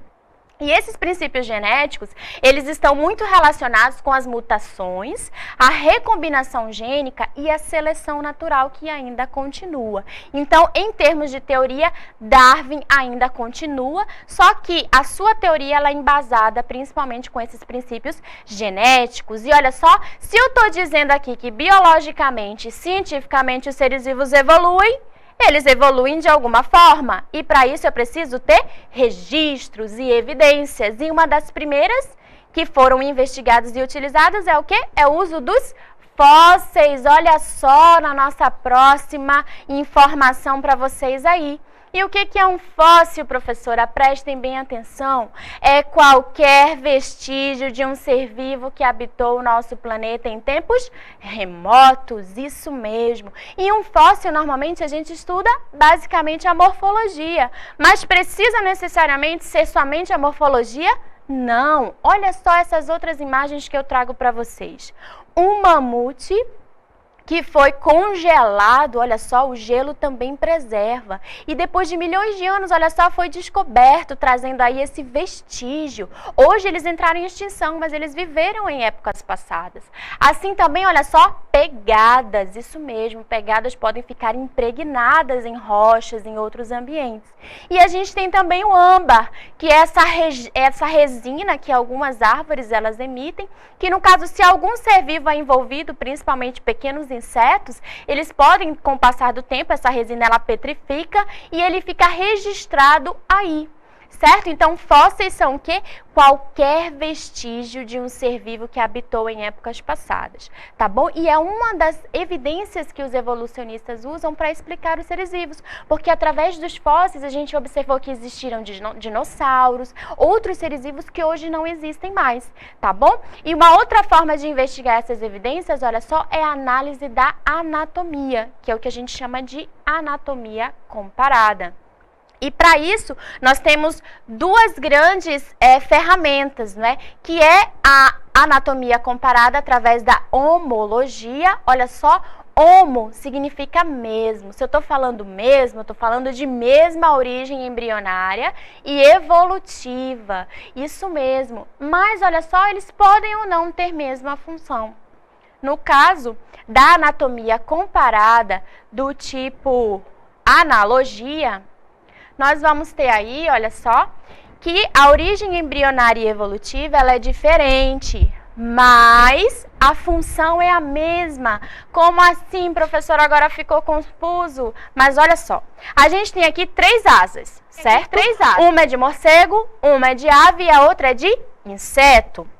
Aí eu pergunto para vocês, quais desses 3 aí são vertebrados? A gente tem aqui o vertebrado, que é o morcego, muito bem. e a ave. Então, ele já tem a mesma origem embrionária e evolutiva, certo? E a função é a mesma. Por isso que a gente tem aqui, ó, homologia. A asa do inseto também serve para voar, é a mesma função, mas inseto é um invertebrado, não tem nada a ver. Então, quando a gente tem a mesma função, mas a origem embrionária e evolutiva é diferente, a gente tem o que a gente chama de analogia, certo? Então, não vão esquecer. Pensa bem, surgiu alguma questão do vestibular, professora, eu estou confusa. Verifica, é vertebrado, é a mesma classe, são parecidos? Então é homologia. Se não for, é o quê? Analogia, e não é difícil, é uma questão que é bastante cobrada, tá bom? Então, vamos continuar. Outro tipo de evidência, qual que é? Olha só, observa bem. É a convergência adaptativa, que significa dizer que, mesmo os seres vivos que sejam diferentes, de classes diferentes, olha só, um sapo, um marrão, o que que ela é? Um anfíbio, um jacaré é um réptil, não é? E no caso aí, um hipopótamo, ele é um mamífero. Mas o que que eles têm de adaptação? Olha só, eles têm essa capacidade de deixar só o olhinho para fora, tá vendo? E é incrível, gente, porque olha só, são seres vivos de classes totalmente diferentes, mas essa convergência de função aconteceu, ou seja, é como se todos esses seres vivos que são diferentes, eles têm essa mesma adaptação. Então, automaticamente surgiu o que a gente chama de uma convergência adaptativa. É uma característica que a gente tem presente em diversas classes de animais. É aquela mesma característica, aquela mesma condição. Então, a gente tem um anfíbio, um réptil, um mamífero, que teoricamente deveriam ser totalmente diferentes, mas eles apresentam essa mesma característica sendo aí compartilhada. Se a gente tem a convergência, a gente tem também a irradiação, isso mesmo. E o que que é? Olha só, observa bem na nossa imagem. Todos esses indivíduos que a gente está observando aí, eles são o quê? Mamíferos. Muito bem. Mas olha só, todos eles são iguais? Não, todos eles têm características totalmente diferentes. E um, olha só, é aquático, o outro é terrestre, o outro voa. Então, essas características adaptativas, não é, fazem com que os seres vivos, no caso aí os mamíferos, eles apresentem essas condições, não é, de irradiação, ou seja, de diversidade de modos de vida que podem ser compartilhados com um ser vivo ou outro. Mas, professor, o que tem a ver a convergência e a radiação com a evolução? É que quanto mais próximo uma característica ou outra, a gente consegue dizer se esses seres vivos compartilham ou não algum ancestral em comum, porque no evolucionismo, observem bem, os seres vivos eles modificam ao longo do tempo, certo? E eles podem ter tido um ancestral em comum que tinha alguma característica que depois foi modificada, irradiada ou convergida, tudo bem? Mas temos outras estruturas, bora ver o que mais a gente investiga na evolução. Olha só, a gente tem os órgãos vestigiais, que são aqueles órgãos, olha só, ou estruturas que não têm função evidente no organismo, ou seja, talvez em nossos antepassados eles tivessem função, mas pra gente na atualidade ainda não tem. Um exemplo disso, olha só, é o dente do siso. Tem gente que já nem nasce mais com o dente do siso, sabe? Tem gente que tem, dói, tem que arrancar e é maior confusão. Aí, professor, mas o que isso tem a ver? Primeiro, olha só, a gente tem pessoas que têm dente do siso e pessoas que não têm. Se isso fosse uma característica bem crucial para a sobrevivência dos seres vivos e adaptação, talvez fosse mais vantajoso ter ou não. E aí a gente vai selecionando com o passar do tempo. No caso das amígdalas, também é um órgão que está atrofiado e muita gente, quando tem inflamação excessiva, é recomendada a retirada. A gente tem um apêndice vermiforme, que é bastante desenvolvido nos herbívoros. A dieta nossa, humana, ela é diversificada. Então não tem necessidade de a gente preservar um órgão que não tem uma função aparente. Assim também, olha só como no término da coluna vertebral, a gente tem um sacro. Animais vertebrados têm rabo, né? Cachorro, lobo, gato, e isso é um vestígio que provavelmente um ancestral nosso tivesse. Mas como a diversidade dos seres vivos é muito grande, essa característica foi sendo não favorecida ao longo do tempo. Tá bom? Então, o que a gente viu até agora? A gente viu as teorias evolucionistas, a gente viu como é que os evolucionistas tentam explicar e satisfazer os seus questionamentos através do que eles têm de evidências, e aí a gente mostrou várias, mas a pergunta que não quer calar, e todo mundo que começa a estudar evolução, presta bem atenção, olha só, evoluímos assim? O que você acha? O homem veio do macaco nessa forma linear que a gente está vendo? Eu aposto com toda certeza que vocês já ouviram falar, ou já pensaram, ou já viram essa imagem, não é? E aí ela traz essa sequência linear, que o homem veio do macaco, foi evoluindo e veio do macaco. Mas olha só, quem assistiu ao aulão hoje de biologia vai ter certeza de que o homem não veio do macaco da forma como a gente está vendo aí.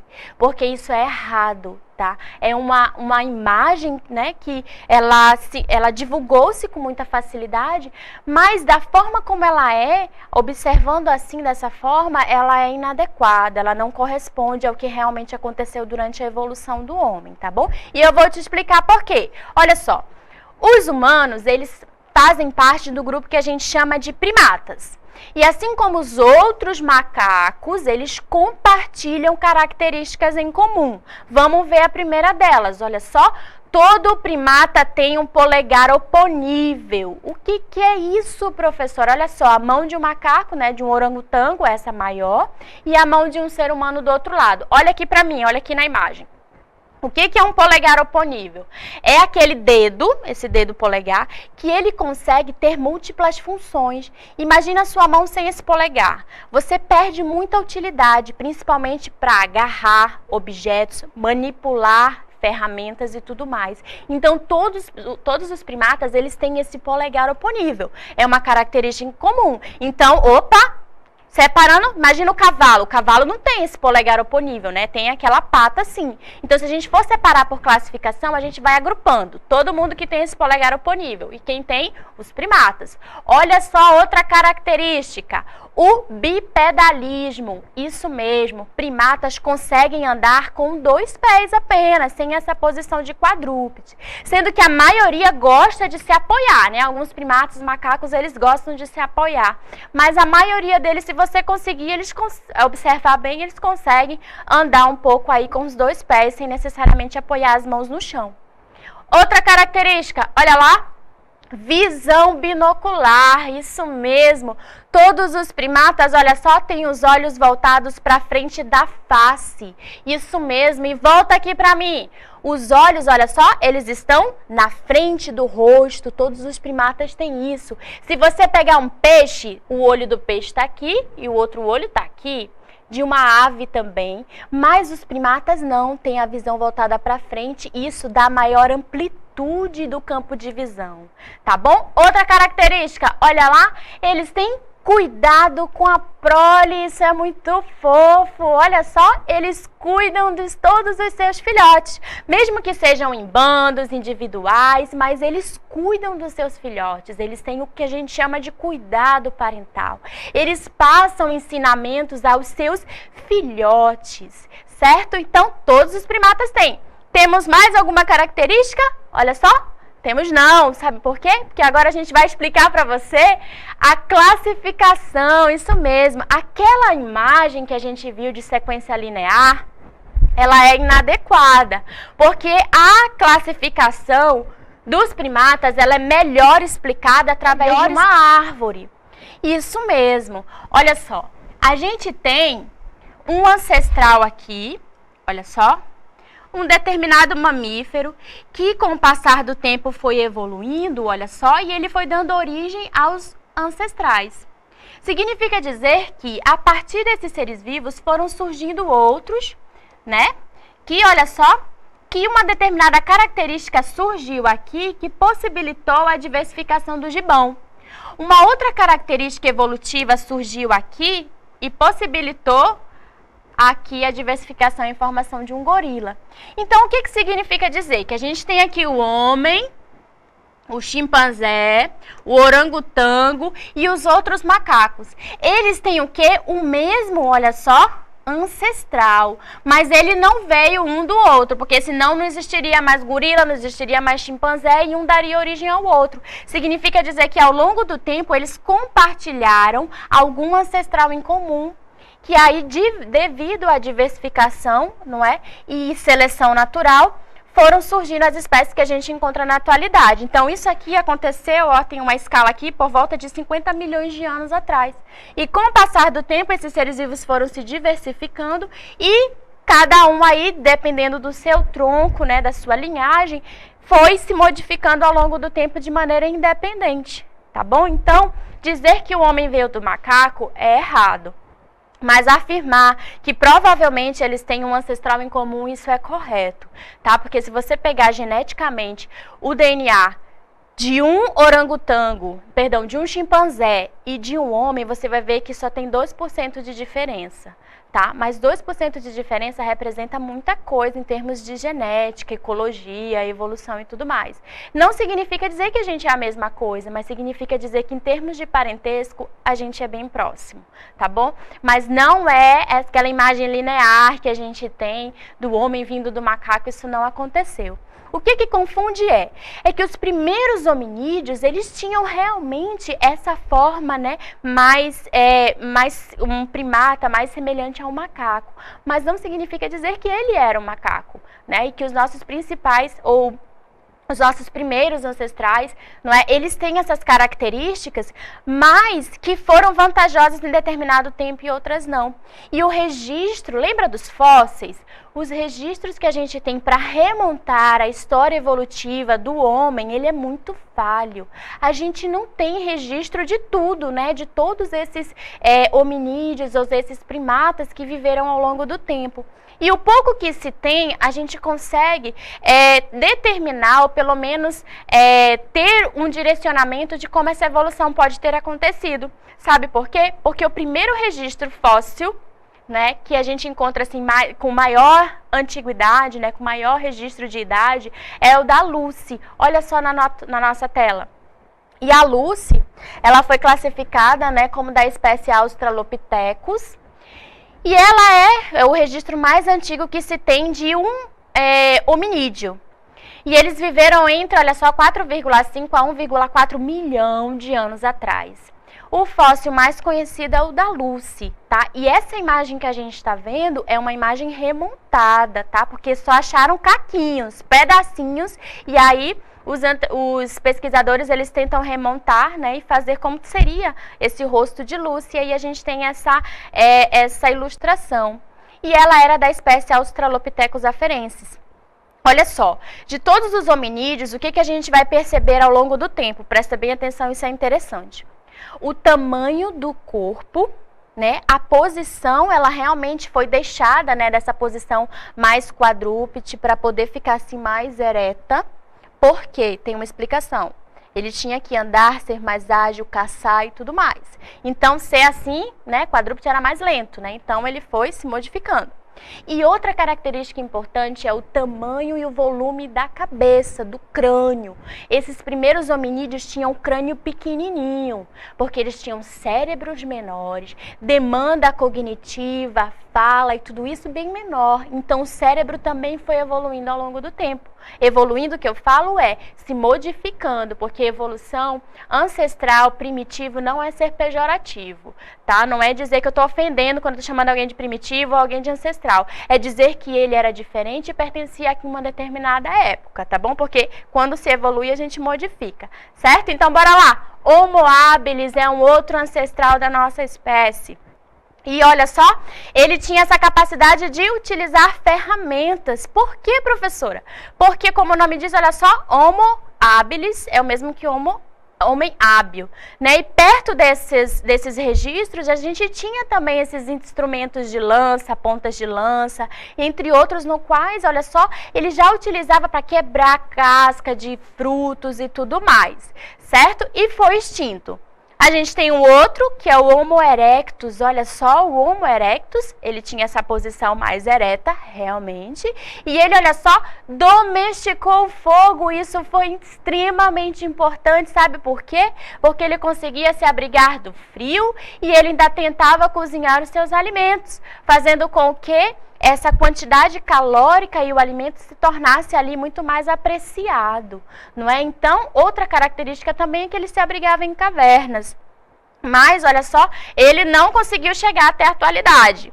A gente tem outro representante que é o Homo neanderthalensis. Olha só, viveu cerca de 150 a 30 mil anos atrás. E há registros de que ele conviveu com a nossa espécie. Ele foi contemporâneo, na verdade. Eles eram mais robustos, se protegiam do frio com peles de animais. E olha só, ele era mais robusto, ele era maior, não é? Tinha também um volume craniano maior, porém não tinha essa complexidade que a nossa espécie tem. Olha só, Homo sapiens, que é a nossa espécie atual. Essa nossa espécie, o registro mais antigo data de 100 mil anos atrás e é o homem de Cro-Magno. Onde tem o registro, a gente já tem também as evidências de esculturas, pinturas rupestres, que são essas pinturas que a gente acha na parede, não é? E aí, o que a gente tem? A gente tem também que eles não dominavam a agricultura, a pesca, né? Eles ainda eram coletores, caçadores. E aí, o que acontece?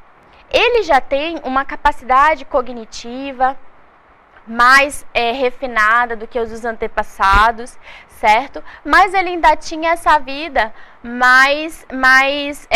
por exemplo, hoje a gente tem uma facilidade muito grande, né? A gente vai ali no supermercado, compra o nosso alimento, a nossa comida e tudo tal.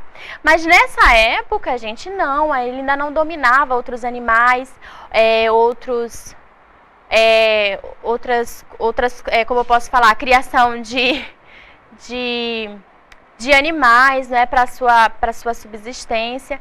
E aí, gente, dava uma característica a eles que é importante, que era essa vida mais de migração mesmo, né? Tanto é que se acredita que esses primeiros hominídeos eles tenham surgido na África, que é conhecido como Velho Mundo, porque os registros fossilíferos, né, eles são encontrados nessas regiões, e os resíduos que são encontrados, eles têm uma datação mais antiga. Por exemplo, é o mesmo que eu disser para vocês o seguinte, que se eu achar um fóssil humano na África, ele tem mais chance de ser mais antigo do que um registro fóssil de um homem que eu achar na América, tá? E isso significa dizer que os primeiros hominídeos tenham surgido na África e devido a essa capacidade ou a necessidade deles de saírem à busca de alimento, né, e tudo mais, e abrigo também, não é? Eles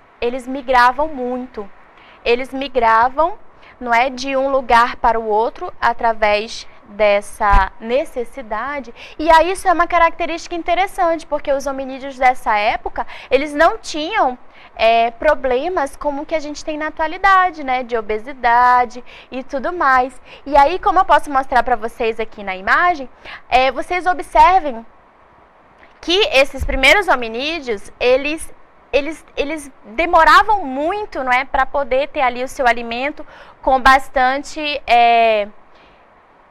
natureza energética, no sentido assim de oferta mesmo, né? Não era sempre que tinha ali um determinado alimento disponível para eles terem aí. Então eles migravam muito, né? Eles migravam muito. Agora sim eu me achei na imagem.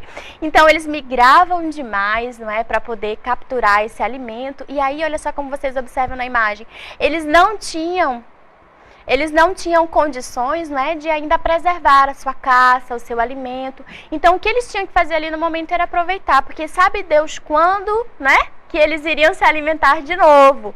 E aí é engraçado, né, falar assim dessa forma, porque olha só, a gente está estudando evolução, mas uma teoria não exclui a outra, né, de tentar explicar essa evolução. Então, esses primeiros hominídeos, eles não tinham esses problemas que a gente encontra hoje na modernidade, né, que é de obesidade, sedentarismo, porque para comer tinha que andar muito, tinha que gastar muita energia, e por isso a explicação, não é, do bipedalismo, né, como uma condição importante, que aí facilita a seleção natural desses seres vivos aí que tinham essa condição mais adaptado em relação aos outros, assim também como a dentição e demais estratégias que foram sendo surgidas ao longo do tempo, tá bom? Porque olha só, olha a nossa imagem, o que a gente encontra hoje, na atualidade. O que a gente tem? O homem evoluiu e a TV também, não é? E olha só como é que era antes. O homem era magrinho, porque para pelo menos trocar de canal, ele tinha que se levantar, não é? Para apertar ali o botãozinho. Então, nessa época, a TV era gordinha. Mas hoje, olha só, anos depois, a TV afinou e o homem engordou, não é? E é isso mesmo, gente, é a vida moderna, não é? E o homem continua evoluindo, continua se transformando, tá? E aí a gente tem só esse exemplo, mas se vocês procurarem na internet tem vários, né? Então, prestem bem atenção, a nossa aula foi sobre evolução, né? A gente viu aquela questão filosófica que é muito interessante, que explica os anseios do homem, né? Em tentar explicar ao seu modo, à sua época, né? Esses anseios. E aí a gente termina agora esse momentinho de explicação, porque a gente vai chamar agora uma atividade para vocês fazerem. Daqui a pouquinho a gente retorna. Então não fogem não, tá bom? Daqui a pouco a gente volta.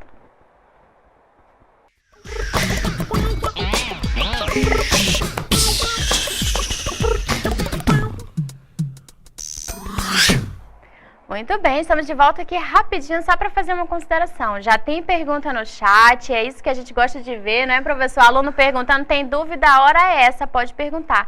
E uma que tem lá, que é bastante interessante, é o inverso, né, da teoria de Lamarck, se as girafas elas poderiam retroceder, diminuir o tamanho do pescoço se as árvores fossem de um tamanho mais baixo. De acordo com a teoria de Lamarck, sim, não é? Elas iriam forçar-se a abaixar, né, para poder se alimentar, e com o passar do tempo elas iriam ficar menor no sentido de que não há tanta necessidade desse órgão estar tão desenvolvido. Porém, de acordo com a teoria de Darwin, não. Quem já teria o pescoço baixo ia sobreviver e as de pescoço alto iriam morrer, não é? Porque não tem essa capacidade adaptativa de se alimentar dessa maneira, tá bom? Ótima pergunta, continuem aí participando, né, professor? Mas temos mais, não temos? Exatamente, nós vamos trazer para vocês aí daqui a pouquinho duas super questões para você ficar antenado no vestibular, tanto no Enem quanto no vestibular da UEA. Vamos lembrar que o Enem é uma banca específica e a UEA é outra. Nós vamos utilizar agora duas questões que foi produzida pela VUNESP. É a mesma banca que faz a prova para a UEA. Então a gente relacionou todo o tema com o Enem, agora vamos trazer também o suporte para a UEA. Essa questão que a professora Sabrina tocou é importantíssima. Você vê como o conhecimento é lindo? Nós saímos lá dos antigos e chegamos agora na modernidade. O homem que lá antigamente perguntava-se por Deus, agora está na frente da TV só engordando, né? A gente constituindo aqui essa coisa bonita, que é a nossa barriguinha. Nada assim como beleza, não é? Nós vamos jogar, então, duas questões para você pensar e nós daqui a pouco vamos retornar. Fica atento aí, olha aí o que está dizendo no texto. Texto 1, atenção, viu? Olha lá. Eis aqui, portanto, o princípio de quando se decidiu fazer o homem. E quando se buscou o que devia entrar na carne do homem, havia alimento de todos os tipos. Os animais ensinaram o caminho e, moendo então as espigas amarelas e as espigas brancas, Ismuncaná fez 9 bebidas e destas progenitores Tepeu, Gultumais, assim chamados. Veja, o texto 1 está dando enfoque aonde? Na dimensão criativa. Você está observando isso. Vamos avançar, olha lá, continuando. A seguir, decidiram sobre a criação e a formação de nossa primeira mãe e pai. De milho amarelo e de milho branco foi feita sua carne. De massa de milho foram feitos seus braços e as pernas do homem. Unicamente massa de milho entrou na carne de nossos pais. Você está vendo aí, esse é um texto, meus amores, narrado aí a constituição de povos antigos, tribais, lá da Guatemala, onde o milho é fundamental. Você está vendo o enfoque que ele está dando aí, fica atento. Está vendo o poder do mito aí? Recorda? Vamos ao texto 2, olha como é diferente, falando a mesma coisa, a origem da vida. Olha o texto 2. Se você é o que você come e consome, comida industrializada, você é o quê? Milho, escreveu Michael Pollan no livro Dilema do Onívoro, lançado este ano no Brasil. Ele estima que 25% da comida industrializada nos Estados Unidos contenha milho de alguma forma, do refrigerante, passando pelo ketchup, até as batatas fritas, de uma importante cadeia de fast food. Isso se não contarmos as vacas e galinhas que são alimentadas quase exclusivamente com grão. O milho foi escolhido como a bola da vez devido ao seu baixo preço de mercado e também porque os Estados Unidos produzem mais da metade do milho distribuído no mundo. Percebam aí que nós temos dois textos, duas linguagens totalmente distintas, mas que têm o que em comum? Se você observar, nós estamos falando do milho. Agora, lá nas tribos da Guatemala, o milho foi utilizado a partir do aporte mítico e religioso para narrar o quê? Que o ser humano foi... Percebeu? Percebeu a nossa aula? Agora, no texto 2, olha o enfoque, o milho enquanto produto que compõe a condição humana. Tá lindo, né? Duas questões fantásticas, tipo Enem, para te amassar. Você vai arrebentar nessa prova, você vai interagir, você vai pensar. E aí nós temos, então, duas perguntas para ti. A primeira, olha lá, assinale a alternativa que exprime a concepção teórica do homem presente no texto 1. Aí você vai ter a alternativa A, que diz assim: a concepção materialista como desenvolvimento do homem se processando por avanços e recuos é um movimento dialético e contraditório. Tá vendo que tem palavra importante nova aí? Já sabe o que eu estou falando. Observou? Vamos a B. Concepção evolucionista, pois a existência do homem derivou de uma seleção natural, da qual somente os mais aptos, no caso a espécie humana, sobreviveram. Vamos para as próximas alternativas. Olha C. Concepção positivista. Meu amigo, filosofia, sociologia, hoje é positivismo. Olha lá, mais uma palavrinha para o teu calendário. Você vai chegar em casa lá, mamãe tem várias palavras novas para lhe falar, hein? Você vai ganhar um pirulito da sua mãe hoje. Força, vamos lá. Letra C, concepção positivista, pois a espécie humana avançou de formas mais simples para as formas mais complexas de vida social. Daí ser igual aos deuses. Letra D, concepção criacionista, segundo a qual o homem se formou de uma única vez, não dependendo de sua existência de um desenvolvimento biológico e de seleção natural. E letra E, concepção existencialista, moderna, na qual o homem é um projeto que se realiza de tal modo que a existência precede a essência. Percebeu a primeira questão? Ele está vendo lá os dois textos, mas ele está especificando somente no texto 1, aquele lá em que as tribos da Guatemala referiam-se ao milho como a parte criativa. Vamos à questão de número 2. Pense lá um pouquinho. Com base nos textos, observe como a banca é esperta. Ela fez a primeira questão voltada para o texto 1. Agora, na 2, ela vai usar os dois textos. E sobre os seus conhecimentos, olha lá o que ela diz. Com base nos textos, nos conhecimentos sobre as relações entre organização social e mito, é correto afirmar. Letra A de A, eu vou arrebentar nessa prova. Veja lá, os deuses maias criaram os homens dotados de livre-arbítrio para, a partir dos princípios da razão e da liberdade, ordenar igualitariamente a sociedade. Letra B, a exemplo das narrativas que predominavam no período homérico. Opa, essa palavra eu já ouvi. Na Grécia Antiga, os mitos expressam uma forma de conhecimento científico da realidade. Letra C, vamos avançando. Olha lá, na busca de um princípio fundante, ordenador de todas as coisas, como ocorre na mitologia grega, a narrativa mítica justifica as bases de legitimação de organização política e de coesão social. Assim como os povos guiché da Guatemala, também os mitos gregos procuravam explicar a origem a partir de um elemento originário, onde está presente o milho. E letra E de eu vou passar, eu vou arrebentar, eu vou estourar lá nessa prova. Para certas tradições do pensamento, como a escola de Frankfurt, o iluminismo, representa a superação completa do mito. Veja, você tem aí duas questões para você se posicionar agora e fazer essa análise. Não tenha pressa, eu fiz essa leitura para pontuar algumas coisas. Veja, daquilo que nós vimos lá no primeiro momento, até agora com a professora Sabrina, nós temos algumas orientações e é isso que nós vamos praticar agora. Eu vou dar 2 minutinhos para você pensar, refletir, baixar as ideias, bater um tambor aí, invocar as entidades, seja lá quem for, porque tu tem que acertar. Mas você vai trazer a resposta para a gente, daqui a pouco nós voltamos para a interação e responder essas duas questões, eu e a mega professora Sabrina. O pessoal está pedindo em casamento. Sai fora, rapaz. Vamos lá.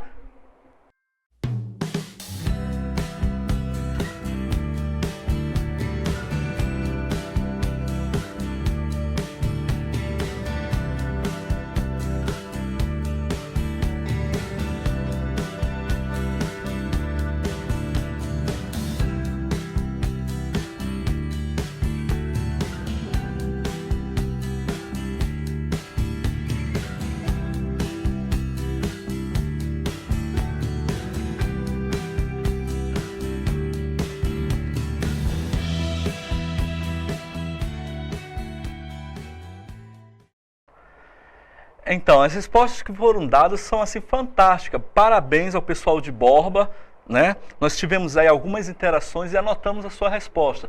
Veja, como eu falei agora há pouco, nós tivemos uma tendência aí no nosso exercício. Vocês perceberam que a VUNESP, ela é muito próximo daquilo que o Enem irá cobrar. Então é uma questão de atenção e relacionar os temas que nós passamos com a interpretação. Você percebeu que é uma questão tranquila, simples, mas que vai exigir de você a interpretação e a leitura cuidadosa dos termos. Se nós formos pegar a primeira questão, vamos lá na primeira questão, nas alternativas, nós temos um texto, ele pergunta qual é a concepção teórica que está expressa no texto 1. Lá na letra A de amanhã vai ser um novo dia, olha lá, concepção materialista. Nós não estamos trabalhando com essa concepção no primeiro texto. Lembra que a palavra matéria tem muito mais a ver com a evolução, com o darwinismo, está mais ligado a concepções em que entendem que a origem de tudo está ligada a algo palpável, portanto, a visão evolucionista. Ora, se tu não pôde marcar a letra A, também tu não vai marcar a letra B. Então veja como as palavras se aproximam. Então se tu não optou pela letra A, obrigatoriamente tu elimina a letra B. Vamos ver a alternativa C. Olha lá, concepção positivista. Cara, esse assunto está caindo de montão positivismo. Sabe por quê? Nós estamos transitando em um período aqui no Brasil e no mundo em que essa visão de mundo, lembra lá da bandeira brasileira, ordem e progresso, está voltando, é o neopositivismo. No entanto, não tem nada a ver com a relação daquilo que nós tratamos na aula de hoje, nem na visão filosófica e nem na visão científica, muito menos na mística e religiosa. Olha lá a letra D, linda, de Deus, de vai dar certo, concepção criacionista, segundo a qual o homem se formou de uma única vez. Você lembra lá do texto bíblico? Deus cria de uma única vez através da onde? Da fala. Ele não passa por esse processo de adaptação, de componente biológico. A professora Sabrina destacou isso de forma brilhante. Então observe que a letra D é a única possível. Na letra E, tem uma consideração extremamente contemporânea estudada hoje, que está focado lá na filosofia que nós chamamos de existencialistas. Esses caras lá da França, por exemplo, como o filósofo francês Jean-Paul Sartre, trouxe que a ideia do ser humano é a ideia que se baseia unicamente na existência. Então a gente não tratou dele, eu espero que a gente tenha uma outra oportunidade e a gente vai tratar de forma prioritária temas mais atuais como esse do existencialismo, que cai e muito. Lembra que eu falei para ti a primeira questão do Enem? Foi existencialismo, sua esposa Simone de Beauvoir, lá sobre gênero, por exemplo, que embananou muita gente lá na hora de marcar. Então na primeira nós temos a letra D. Vamos ver a segunda questão. Observe lá, ele já está fazendo uma relação com os textos. não é? E aí ele está exigindo de você que você relacione o texto 1, que é uma visão criacionista, e o texto 2, que já traz uma visão mais contemporânea sobre a importância do milho na alimentação humana. Veja que o alimento, como a professora Sabrina diz, é um elemento que interfere diretamente na nossa evolução. Lembra do cérebro? O nosso cérebro ele teve que se adaptar, mudar o tamanho, por justamente do gasto energético. Na letra A, ele está falando assim, os deuses maias criaram os homens dotados de livre-arbítrio para partir do princípio da razão e da liberdade. Opa! Aí está a sacada. Letra A, está vendo a palavra razão? Quando eu falo de mito, esse termo razão não convém, porque na filosofia os gregos trouxeram a novidade do logos, da lógica. Lembra lá? Então o erro aí da letra A está aí, palavra razão. Na letra B, observe. A exemplo das narrativas que predominavam no período homérico da Grécia Antiga, até aí tudo bem, perfeito. Agora, olha a malandragem da VUNESP. Os mitos expressam uma forma de conhecimento científico. E aí não dá, porque o mito, como a filosofia, utiliza a razão. E tu lembra que o mito e a religião utilizam o parâmetro da fé, então não pode ser, não ser nem letra A e nem letra B. Vamos ademais... Na letra C, olha o que diz aí na letra C. Na busca de um princípio fundante e ordenador de todas as coisas, como ocorre na mitologia grega, a narrativa mítica justifica as bases de legitimação de organização política e de coesão social. Olha só, você está vendo que na letra C é a pergunta que está lá no enunciado. Ele está fazendo essa relação, aí é que está a pegadinha. A letra C está corretíssima. Sabe por quê? Porque na letra B, D de dado, embora ele traga a informação importante, que assim como os povos guichê da Guatemala, também os mitos gregos procuravam explicar o arqué, aí tudo bem. Ele diz assim, ó, a origem a partir de um elemento originário, onde está presente o milho. E aí é que está a pegadinha. Portanto, veja, o milho é um elemento cultural dos povos que estão ali na América Central, que distanciam-se dos elementos do arqué da cultura grega. Observe, então, que a letra C é a correta. A letra D tem uma aproximação, mas ela se desenvolve completamente antagônica. Na letra E, observe o erro, nós estamos falando da tradição do pensamento iluminista, do pensamento da escola de Frankfurt, que é uma novidade, assim como o existencialismo. E eles justamente buscam isso, superar a superação completa do mito. Meus amores, o mito ele não foi deixado de lado. Ele existe ainda hoje para explicar. No entanto, a questão da escola de Frankfurt não prioriza isso.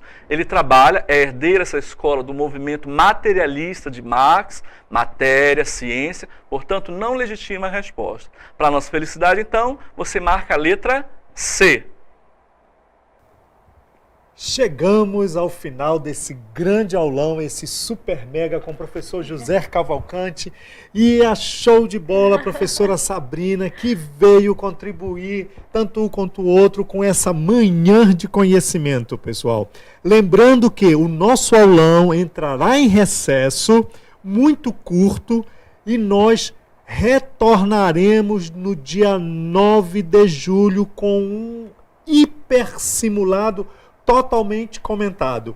O meu muito obrigado diretamente do Centro de Mídias do Estado do Amazonas, onde o governo, diante dessa grande ação, junto com a nossa Secretaria de Estado, leva até vocês em todas essas manhãs de sábado, essa super manhã de conhecimento. O nosso muito obrigado e tenham todos um excelente curto recesso e até o dia 9.